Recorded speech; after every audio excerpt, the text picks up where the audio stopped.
1400 বছর পরে আজকে ঘরে ঘরে কোরআনের আওয়াজ শুরু হচ্ছে। যতদিন পৃথিবী থাকবে কোরআনের আওয়াজ থাকবে, যতদিন পৃথিবী থাকবে মোহাম্মদ রাসূলুল্লাহ সাল্লাল্লাহু আলাইহি ওয়াসাল্লামের নাম থাকবে। মহাগ্রন্থ আল কোরআনুল কারিমে বিশুদ্ধ তেলাওয়াত শিক্ষাদানের এক অনন্য প্রতিষ্ঠান দারুল কেরাত মজিদিয়া ফুলতলি ট্রাস্ট পশ্চিম ভবানীপুর উত্তর জামে মসজিদের শাখা কেন্দ্রে বিদায় অনুষ্ঠান সুন্দরভাবে সম্পূর্ণ হয়েছে। সুমন আহমেদের তথ্যচিত্রে বিস্তারিত দেখুন ডেস্ক রিপোর্টে।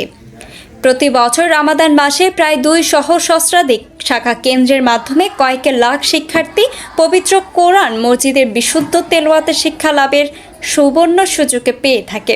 এরই ধারাবাহিকতায় সুনামগঞ্জের জগন্নাথপুর পৌর এলাকায় পশ্চিম ভবানীপুর উত্তর জামে মসজিদের শাখা কেন্দ্রে মাসব্যাপী মহাগ্রন্থ আল কোরআনুল কারিমের বিশুদ্ধ তেলাওয়াত শিক্ষাদানের অনুষ্ঠান সম্পন্ন হয়েছে।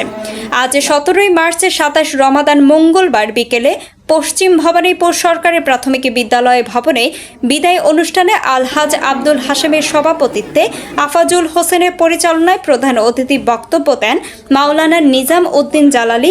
বিশেষ অতিথি বক্তব্য দেন হাজী আব্দুল খালিক, হাজী আব্দুল তাহিদ, মাওলানা জিয়াউল হক, শাখা কেন্দ্রে নাজিম সাবেক কাউন্সিলর সামির উদ্দিন, সমাজসেবক নুরুল ইসলাম, হাবিবুর রহমান পাখি, লুৎফুর রহমান খেলু, প্রবাসী শাহিনুর রহমান, রুহুল আমিন। এই সময় উপস্থিত ছিলেন পশ্চিম ভবানীপুর জামে মসজিদে মুয়াজ্জিন সালেহ হক, ব্যবসায়ী ফিরোজ আলী, ইনসান মিয়া, ফরিদ আহমেদ, রাজু মিয়া, হুমায়ুন আহমেদ, জাকির হোসেন সহ বিভিন্ন শ্রেণীর মানুষ উপস্থিত ছিলেন। অনুষ্ঠানের শেষে শিক্ষার্থীদের হাতে পুরস্কার তুলে দেন অতিথিবৃন্দ। দারুল কেরাত মজিদিয়া ফুলতলি ট্রাস্টের পশ্চিম ভবানীপুর উত্তর জামে মসজিদের শাখার কেন্দ্রে নাজিম সাবেক কাউন্সিলর সামির উদ্দিন বলেন, আমি এলাকার সকল শ্রেণী মানুষের প্রতি ও আমার প্রবাসীদের প্রতি কৃতজ্ঞতা প্রকাশ করছি। তারা আমাদের অনুষ্ঠানে সবসময় সহযোগিতা করে থাকেন। সবসময় যেন দারুল কেরাতে মজিদিয়া ফুলতলি ট্রাস্টের পশ্চিম ভবানীপুরে কোরআনের খেদমত হয়, আমি সবার সহযোগিতা কামনা করি।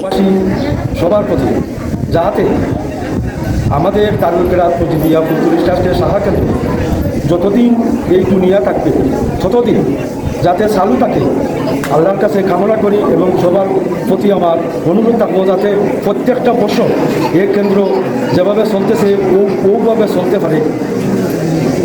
কোরআন তেলাওয়াত আসে নাই 1400 বছর পরে আজকে ঘরে ঘরে কোরআনের আওয়াজ শুরু হচ্ছে।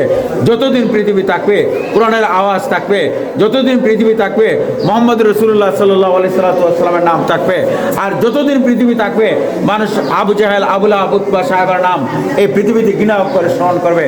আমি আমার মুরব্বিয়ান এবং যুবক ভাইদেরকে আমি বলবো, এই গ্রামকে আপনারা আলোকিত করেছেন।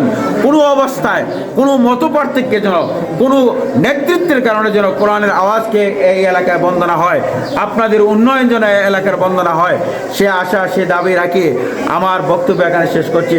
আমাকে এত সুন্দর পরিবেশে কথা বলার সুযোগ দেওয়ার জন্য আবারও সকল মুরব্বী এবং যুবক ভাই, ছাত্রছাত্রী, এলাকার মা বোন প্রত্যেককে আমি আমার পক্ষ থেকে অভিনন্দন জানিয়ে আমার বক্তব্য এখানে শেষ করছি।